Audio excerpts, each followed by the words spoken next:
प्रेम क्या है? प्रेम प्रकृति के द्वारा दिया गया एक ऐसा सुंदर उपहार है जो अलौकिक है। वो एक ऐसी फीलिंग है जो धरती की नहीं है, लगता है कि भगवान के लोक से आया है। जब कोई व्यक्ति प्रेम में रहता है तो आसपास की दुनिया उसकी बदल जाती है। आसपास की दुनिया बिल्कुल हरा भरा लगने लगता है, जैसे लगता है वसंत आ गया। जैसे आप फूलों के बगीचे में हैं, आप सुगंधित हवाओं के बीच चल रहे हैं, आप लगेगा कि आप स्वर्ग में आ गए हैं। प्रेम में जब आप होते हैं, इसलिए प्रेम को अलौकिक कहा गया है, स्वर्गीय कहा गया है कि ये स्वर्ग की संपदा है। जो इस सिस्टम में, शरीर एक सिस्टम है, इस सिस्टम में प्रेम को इस तरीके से बैठाया गया है। जो प्रेम को समझ लेते हैं, तो प्रेम को समझना आसान भी नहीं है, लेकिन ध्यान के द्वारा समझा जाता है, ऊर्जा विज्ञान के द्वारा समझा जाता है। जो लोग ध्यान करते हैं, ऊर्जा को समझते हैं, तो वो उस फ्लो को पहचान लेते हैं कि प्रेम किस तरह से काम करता है। प्रेम ऊर्जा का रूप है, ये रूपांतरित होता रहता है। इस समाज ने प्रेम को खतरनाक क्यों माना? इसलिए माना क्योंकि जब व्यक्ति प्रेम में होता है तो उसे दुनियादारी की खबर नहीं रहती। वो एक ध्यान की अवस्था में चला जाता है, योग की अवस्था में चला जाता है।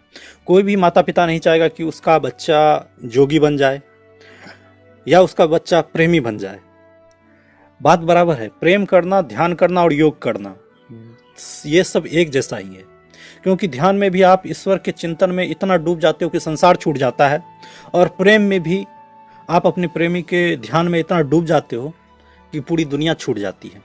तो खतरा दोनों जगह है। जब आप दुनिया छोड़ दोगे, आपका दुनिया का ध्यान छूट जाएगा, तो आपका काम बिगड़ेगा, आपका करियर चौपट होगा। तो ये, और शादी विवाह, तो विवाह वैसे भी नापसंदी के दौर पे ही होता है। आप किसी को नहीं भी पसंद करते हो तो विवाह करना पड़ता है, एक सामाजिक प्रथा है। तो उसमें आकर्षण नहीं होता पति पत्नी के बीच, बस कोई प्रेम नहीं होता, बस अपना अपना ड्यूटी निभा रहे हैं, बस यही रहता है। जब लेकिन प्रेम किया जाता है तो उसमें अनुभव किया जाता है, एक दूसरे के हर्ट के धड़कन को सुन सकते हैं आप।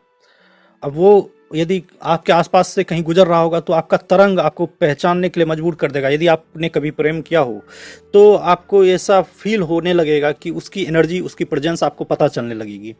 ऐसा होता है। प्रेम साधारण व्यक्ति नहीं कर सकता।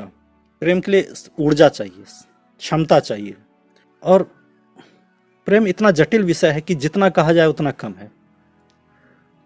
जो ध्यान कर सकता है वही उस ऊर्जा को समझ सकता है। प्रेम में जब एक दूसरे का चिंतन होता है तो उस समय